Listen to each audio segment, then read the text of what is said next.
En 1960, il y a un chirurgien esthétique qui observait très attentivement ses patients amputés.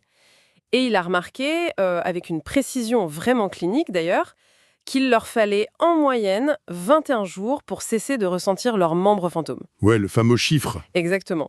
Et d'une manière un peu presque absurde en fait, cette observation médicale extrêmement spécifique est devenue au fil des décennies la règle d'or universelle pour nos résolutions du Nouvel An. C'est fou quand on y pense. Ah, c'est dingue.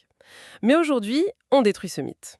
Lors de notre précédente exploration, tu sais, quand on a décortiqué la méthode du Miracle Morning, on avait passé au peigne fin la théorie de l'étincelle, ces fameux lifesavers, et cette stratégie vraiment millimétrée pour réussir à s'extraire de son lit. Tout à fait. Et on avait vu que c'était déjà un sacré défi. Ah oui, je suis ravie d'avoir survécu à cette étape, franchement. Mais l'enjeu de notre plongée dans les sources aujourd'hui, c'est pas simplement de savoir quoi faire un matin donné. L'idée, c'est de comprendre l'ingénierie invisible de notre cerveau. Pour qu'une habitude ne meure pas au bout d'une semaine, quoi. Voilà. Comment on peut pirater sa propre psychologie pour qu'une action vraiment laborieuse devienne une seconde nature. Et pour aborder cette ingénierie, je crois qu'il faut d'abord poser un diagnostic clinique sur notre propre comportement, hein.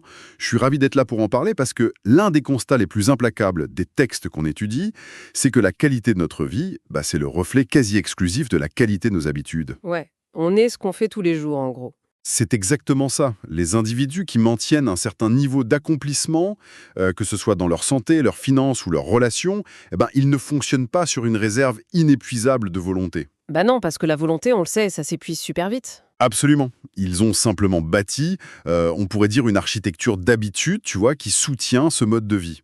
Si on ne choisit pas consciemment ces habitudes, ce sont nos automatismes par défaut, souvent dictés par la facilité, qui finissent par programmer notre réalité. C'est un concept puissant, ça. Mais bon, ça suscite immédiatement une objection majeure, je trouve.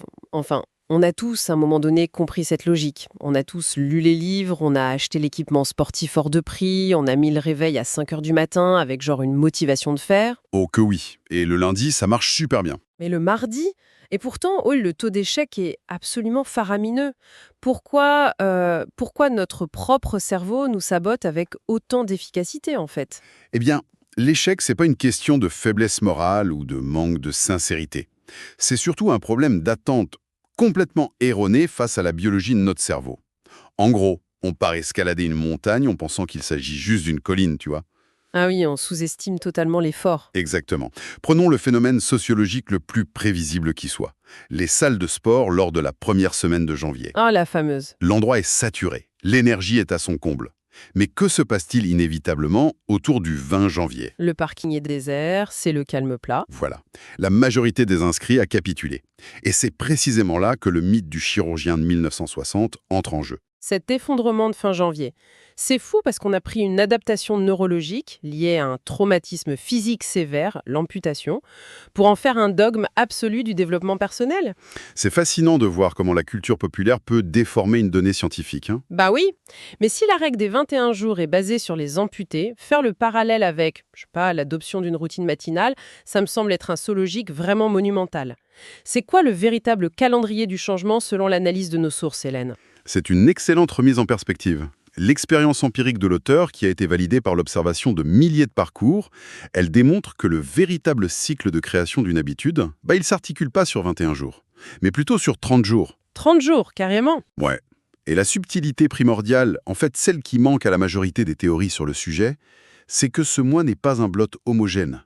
Il est fragmenté en 3 phases psychologiques de 10 jours. Ok, donc 3 étapes bien distinctes. C'est ça. Et chacune de ces phases déclenche des mécanismes de résistance très spécifiques dans notre cerveau. Ignorer l'existence de ces 3 étapes, c'est se condamner à abandonner dès la première vraie difficulté. Mais attends, 30 jours, est-ce que c'est pas tout aussi arbitraire que les fameux 21 jours du docteur Maltz? Je veux dire, est-ce que ça prend vraiment le même temps, la même énergie mentale pour s'habituer à boire un grand verre d'eau le matin que pour, je sais pas, s'entraîner tous les jours pour un marathon? C'est une distinction cruciale. Bien sûr, il est évident que la complexité de la tâche influence l'effort initial. Ouais, ça semble logique. Cependant, le chiffre de 30 jours, il fait référence à la durée neurologique nécessaire pour désamorcer la résistance psychologique fondamentale et pour ancrer l'automatisme identitaire. Peu importe l'action, le cerveau a besoin de ce délai pour restructurer ses circuits neuronaux, tu vois, et cesser de percevoir le nouveau comportement comme une menace à son équilibre. C'est une question de neuroplasticité, en fait. Exactement, c'est biologique. Ce qui nous amène directement à la phase 1, je suppose, qui couvre les jours 1 à 10, et les sources, elles n'y vont pas par quatre chemins, et si elles qualifient cette phase d'insupportable. Le mot est fort, mais il est juste. C'est le moment de l'impact. Mais au-delà du simple fait que ce soit difficile, j'aimerais qu'on explore la mécanique derrière. Pourquoi est-ce si douloureux physiquement et mentalement? Tout se résume à un principe biologique très simple, l'homéostasie. Notre cerveau, c'est une machine conçue pour la survie. Et sa stratégie principale pour survivre, c'est de conserver l'énergie. Ah, le cerveau est paresseux par nature. C'est un économiseur de batterie très performant. Toute habitude installée, même la plus nocive, c'est un circuit neuronal optimisé qui demande très peu d'énergie à exécuter. Donc quand on introduit une nouvelle routine, comme se lever 2 heures plus tôt, le cerveau perçoit ça comme une dépense énergétique imprévue. Presque comme une menace vitale, quoi. Voilà. En réaction, il déclenche une véritable rébellion systémique. Si on devait utiliser une image visuelle pour ceux qui nous écoutent, pour bien comprendre ce processus, c'est comme se frayer un chemin à la machette dans une jungle hyper dense. J'aime beaucoup cette métaphore. Les 10 premiers jours, il n'y a pas de chemin du tout. Chaque pas est un combat épuisant contre des lianes, des ronces, le bras fatigue, les coupures s'accumulent. C'est l'instant brutal où le réveil sonne à 5 heures du matin. Ouais, et dans l'obscurité de la chambre, le cerveau lance une offensive, mais alors massive, de rationalisation. Ah oui, du genre, c'est dangereux pour ta santé de manquer de sommeil, ou tu as travaillé tellement dur hier, tu as bien droit de te reposer ce matin. C'est exactement ça. La douleur physique de se lever semble totalement disproportionnée. Et c'est là, dans cette obscurité matinale, que se produit l'erreur cognitive fatale qui élimine 95% des gens. 95%, c'est énorme. Quelle erreur! La personne sous sa couette au jour 4 ou 5, elle fait une projection temporelle biaisée. Son cerveau lui fait croire que cette sensation d'épuisement et de souffrance, elle sera permanente. Ah, genre, ma vie entière va ressembler à ce matin atroce. Exactement. Elle se dit que si adopter cette habitude implique de se sentir aussi mal tous les matins, pour le restant de ses jours, l'investissement n'en vaut absolument pas la peine. Donc, le cerveau extrapole la douleur présente sur le long terme juste pour justifier l'abandon immédiat. C'est vicieux.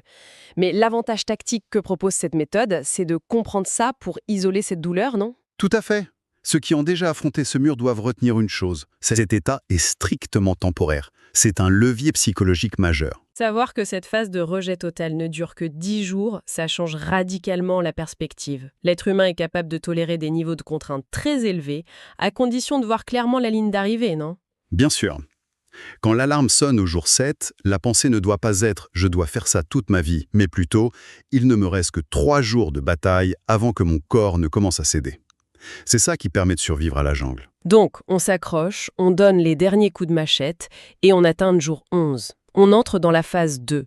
Est-ce que la jungle s'ouvre soudainement sur une belle route goudronnée? J'imagine que le cerveau ne capitule pas aussi facilement. Loin de là, malheureusement. Les jours 11 à 20 constituent la phase que l'auteur décrit comme désagréable. Désagréable. Donc, on passe de l'insupportable au désagréable. C'est déjà ça de prix. C'est un progrès, oui. Le choc initial est passé. Le métabolisme a commencé à s'ajuster, le corps n'est plus en état d'alerte maximale.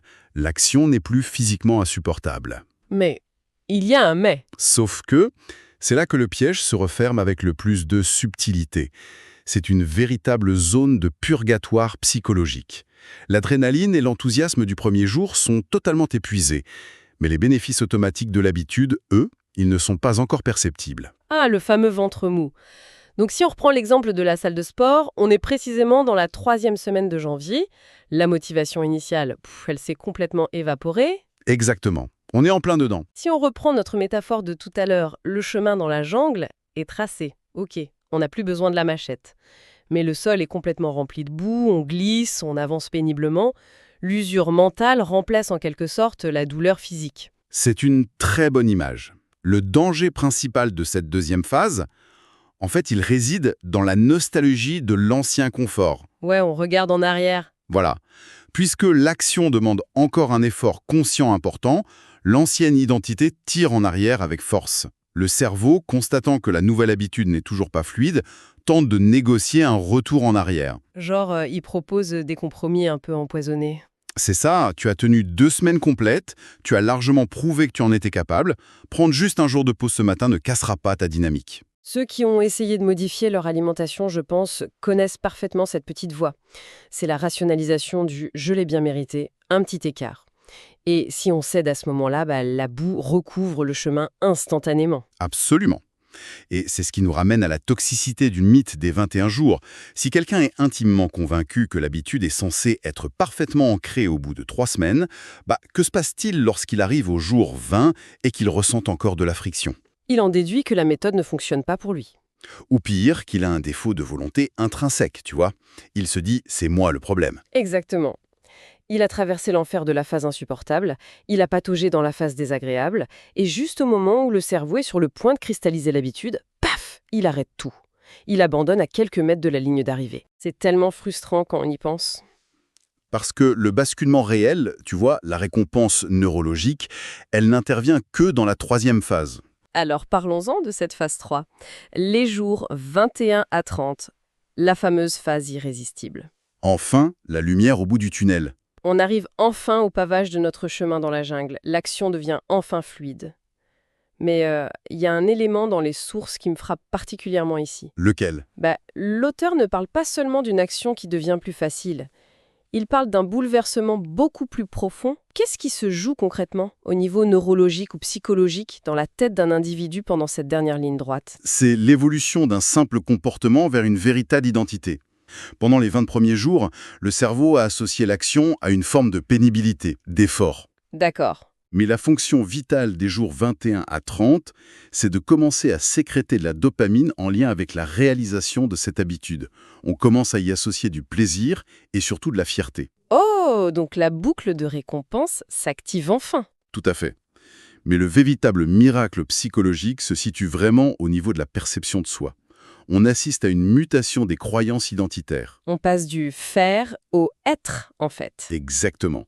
L'individu cesse de se dire « je fais des efforts incroyables pour me lever tôt » et il internalise une nouvelle vérité « je suis quelqu'un de matinal ». C'est fou comme ce petit changement de vocabulaire interne est monumental. Une fois que le comportement fait partie intégrante de notre définition personnelle, ça devient presque plus inconfortable psychologiquement de ne pas le faire. Parce que ne pas accomplir l'habitude, ça créerait une dissonance cognitive, un conflit direct avec notre propre identité. Voilà. C'est pour cela qu'il est impératif de ne surtout pas s'octroyer de pause au jour 20.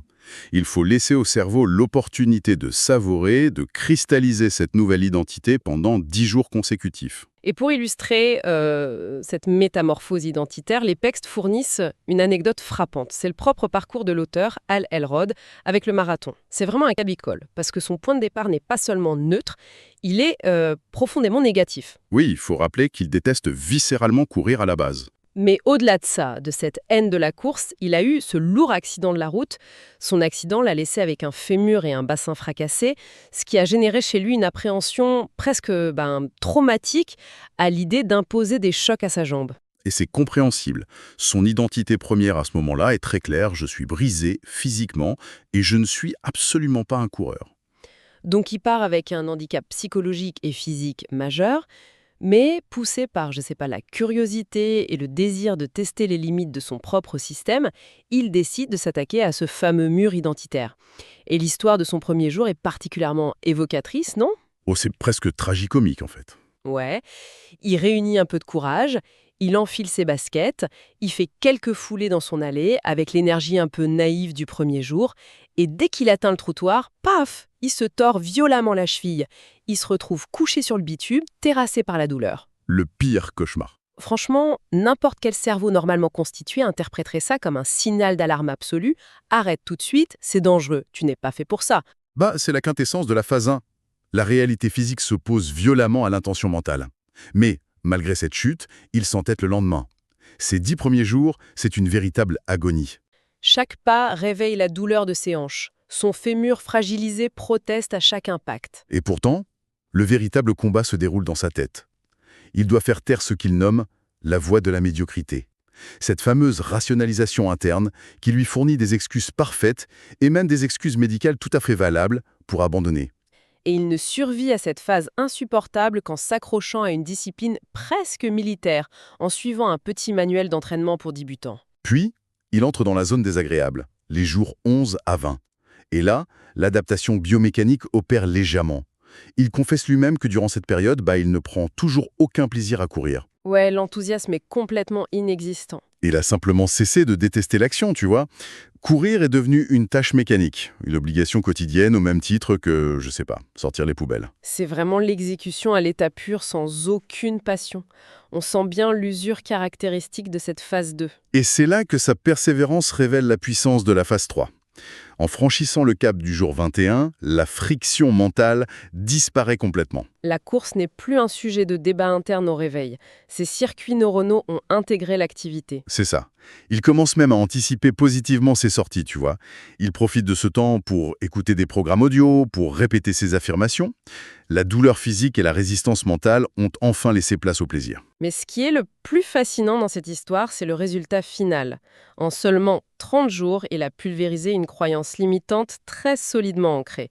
L'homme qui craignait pour son fémur à chaque pas s'est transformé, littéralement et identitairement, en marathonien. C'est une transformation radicale.